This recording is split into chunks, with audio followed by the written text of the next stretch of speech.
Good morning. Illustration 33 Accounting for Asset at Amortized Cost. Past exam question தான் December 2021ல FR paper ஃபைனல்ல CA ஃபைனல்ல தான் இது கேட்டிருக்கிறாங்க. FR பேப்பர்ல financial instrument Indians 32 107 109ல வருதுங்க.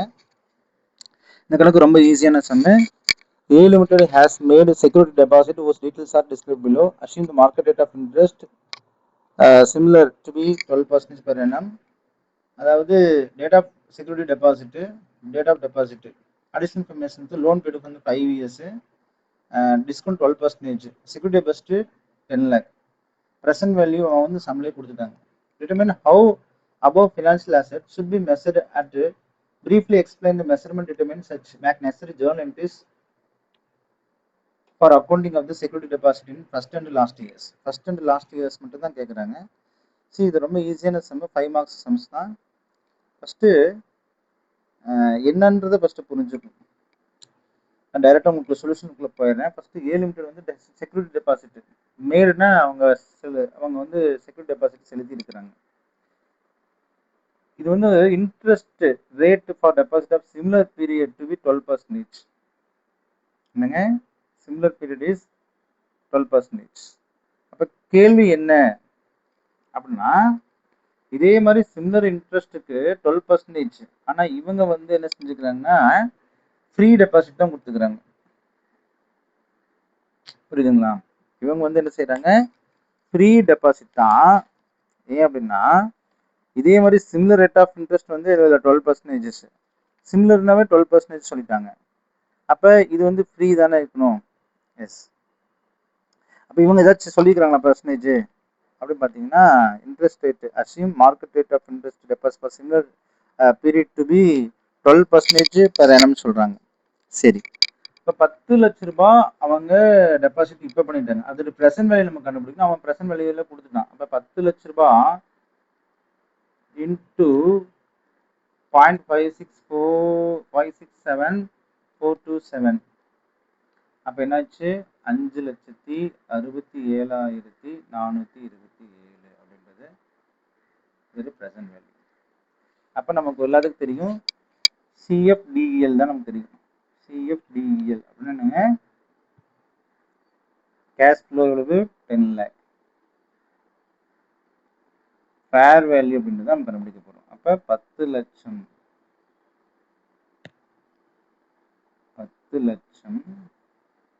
Minus 5,67,427.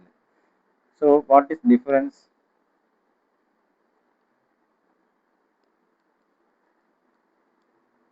$4,32,573. Effective rate of interest 12% தான் சொல்லிக்கிறாங்க. அப்போ எல்ஏடி லோன் அமோர்டைசேஷன் டைப் நம்ம போட்டால் you will get an answer very easily. சி லோன் அமோர்டைசேஷன் டைப்பில் போடலாம். அப்போ what is this 4,32,573 is a prepaid lease rent. என்னங்க, ப்ரீபெய்டு லீஸ் ரெண்ட்டு. நான் செம்ம படிச்சீங்கன்னா தான் உங்களுக்கு எக்ஸ்பிளைன் பண்ண முடியும். அதாவது A Limited has made deposit whose details are as described below. Assume market capital deposit for similar product. அப்போ நீங்கள் டோட்டல் லீஸ் பீரியட் 5 years, 5 yearsக்கு நீங்கள் 10 lakh கொடுத்தீங்க. அதோட ப்ரெசன்ட் வேல்யூ எடுத்து 5 லட்சத்தில் தான் வருது. ஆனால் நீங்கள் 10 லட்சம் கொடுத்துக்கிறீங்க. மிச்சம் மட்டும் நான் தான் கன்சிடர் பண்ண முடியும், ப்ரீபெய்டு லீஸ் ரெண்ட். முன்னாலேயே நான் லீஸ் ரெண்ட்டை உங்களுக்கு தந்தா மாதிரி தான் கன்சிடர் பண்ண முடியும், இல்லைங்களா? அப்போ நம்ம இது போடணும், லோன் அமோர்டைசேஷன் டேபிள் போடும்போது எந்த வேலைக்கு நம்ம போடுவோம் அப்படிங்கும்போது இந்த வேலைக்கு போடலாமா, டிஃபரன்ஸ் அமௌண்ட் 4,32,573க்கு போடலாமான்னு கேட்டால் அப்படி போடக்கூடாது. ஏன்னா இது வந்து ப்ரீபெய்டு லீஸ் ரெண்ட் ஓவர். இது வந்து த்ரூ அவுட் 5 yearsக்கு நீங்கள் என்ன செஞ்சுக்கணும், 5 yearsக்கு நீங்கள் ரைட் ஆஃப் பண்ணுங்க. சரி, அப்போ 5,67,000 லோன் அமோர்டைசேஷன் டேபிள் நம்ம போடணும் இல்லையா? அதானே உங்களுடைய வேல்யூ. அப்போ இப்போ எப்போ ஸ்டார்ட் பண்ணீங்க, 2000. அப்போ 5 வருஷத்துக்கு போனால் 31/3/2012, 31/3/2013, 31/3/2014, 31/3/2015, 31/3/2016. எவ்வளோ இருந்துச்சு ஓப்பனிங்? 5,67,427. இன்ட்ரெஸ்ட் எவ்வளவு? 12%. அப்போ 5,67,427க்கு 12% நீங்கள் போட்டீங்க அப்படின்னா இவங்க கெட்ட சான்சஸ் 68,090.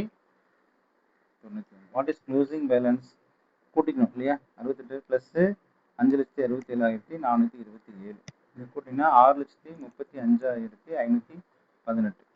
சரி, 6,35,518க்கு 12% போட்டால் 76,262. ஸோ 7,11,780.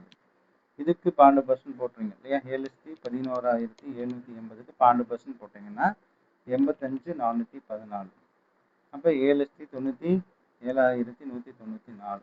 இப்போ 7,97,194க்கு 95,663. ஸோ 8,92,857.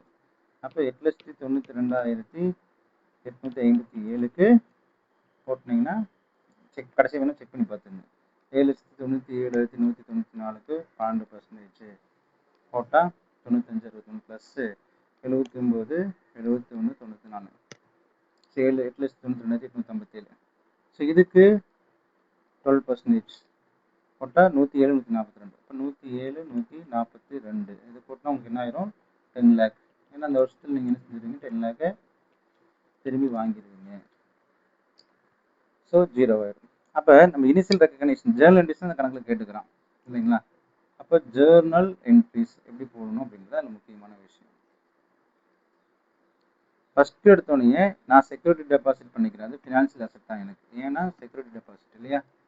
செக்யூரிட்டி டெபாசிட் பண்ணது எவ்வளோ? 5,67,427. ஆனால் டிஃபரன்ஸ் அமௌண்ட்டை நினைவாக கொடுக்குறேன். 2 கேஷாக நான் கொடுத்துட்டேன். அதாவது 2 கேஷ் ஆர் பேங்க்கை நான் வந்து 10 லட்ச ரூபா கொடுத்துட்டேன். அப்போ டிஃபரன்ஸ் அமௌண்ட் வந்து என்ன சொல்கிறாங்க? ப்ரீபெய்டு எக்ஸ்பென்சஸ்ன்னு சொல்கிறாங்க. என்னங்க? ப்ரீபெய்டு ரெண்ட் எவ்வளவு? 4,32,500. 4,32,573. இதை வந்து 5 இயர்ஸ் ரைட் ஆஃப் ஓவர் 5 இயர்ஸ்க்கு நான் பண்ணணும் அப்படின்றது ரொம்ப முக்கியமான விஷயம். அது வந்து எப்படின்னா 1/4/2011 நான் பண்ணியாச்சு. சரி, 31/3/2012 என்ன ஆகும்? வருஷ கடைசியில் நான் வந்து இதுக்கு வட்டி தரணும் இல்லையா? அப்போ financial asset account theta to interest income. ஏன்னா எனக்கு இன்ட்ரெஸ்ட் இன்கம் வந்திருந்தா எவ்வளோ வந்திருக்கும்? 68,91. புரியுதுங்களா? நான் வெளியே இதை வந்து கொடுத்துருந்தா எனக்கு வட்டி வந்து வந்திருக்கும். நான் ரீபே எதுவும் பண்ணல. 31/3/2012 எனக்கு எதுவும் வரவும் இல்லை. So there is no repay and there is no income for me. But is only income to be consider. நான் 10 லட்ச ரூபா வெளியே வட்டி கொடுத்துருந்தா எனக்கு இன்னைக்கு எவ்வளோ வந்திருக்கும்? 68,090 வந்திருக்கும். இது எப்படின்னா அதான் இங்கே சொல்லிட்டேன். 5 லட்ச ரூபா ப்ரெசென்ட் வேலையில் நான் வட்டி கொடுத்துருந்தேன், எனக்கு 12% போட்டு எனக்கு 68,090 வந்திருக்கும். நான் அதான் அசம்ஷன் வச்சுருவேன். ஸோ 31/3/2012 இது ஃபினான்ஷியல் அசெட்டை நான் கன்சிடர் பண்ணுறதுனால எதுங்க 4,32,000 வந்து ப்ரீபெய்டு ரெண்ட் ஓவராக இருக்கிறதுனால நான் வந்து பிஎன்ல கொண்டு ட்ரான்ஸ்ஃபர் பண்ணுவது. Profit and loss account data to prepaid அது ஒவ்வொரு வருஷம் நான் அப்போ 4,32,573 வகுத்தல் 5 போட்டால் எனக்கு எவ்வளோ கிடைக்குது பார்த்தீங்கன்னா 86,515. அப்போ 86,515 ரூபா எனக்கு என்ன ஆகிடுதுன்னா ப்ரீபெய்டு ரெண்ட்டாக நான் கன்சிடர் பண்ணிக்கிறேன். அப்போ வருஷத்தில் ஒரு எக்ஸ்பென்சஸ் நான் ஆல்ரெடி சின்ன எக்ஸ்பென்சஸ் நான் என்ன ரைட் அவுட் பண்ணிட்டு வந்துடுறேன் அப்படின்ற விஷயமும் முடிஞ்சு போச்சு. So this is very very easy. இது வந்து ஃபர்ஸ்ட் இயர் முடிஞ்சுது. So third year last year என்ன செய்வேன்? 31/3/2016 என்ன செய்வேன்? அதே financial asset account theta to income.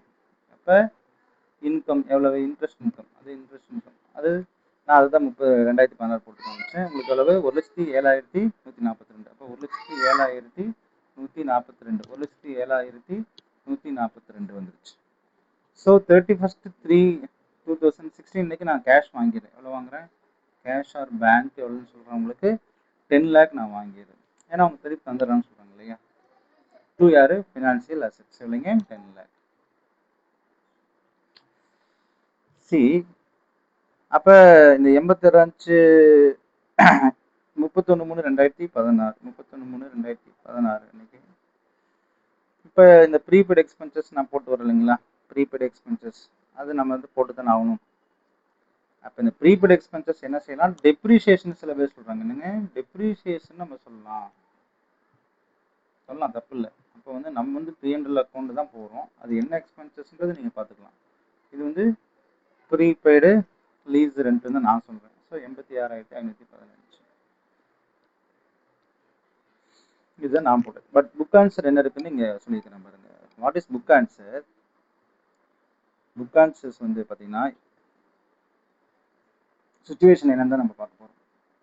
உங்களுக்கு எக்ஸ்பிளைன் பண்ணுறேன். ஏ லிமிடெட் வந்து 10,000 டெபாசிட் கொடுத்தது, 5 இயர்ஸ் இன்ட்ரெஸ்ட் ஃப்ரீ, மார்க்கெட் 12%, 5 வருஷம் கழிச்சு நம்ம 10 லட்ச ரூபா கிடைக்கும். Important concept interest free deposit என்றாலும் அக்கௌண்ட்டில் அது அமௌண்டேஷன் காசு தான். ஏன்? பிகாஸ் இது ஒரு financial asset, contractual cash flow பண்ண போகிறோம். எஸ்பிபிஐ, அதாவது எஸ்பிபிஐனா substantial PPI, principal and interest உங்களுக்கு வந்து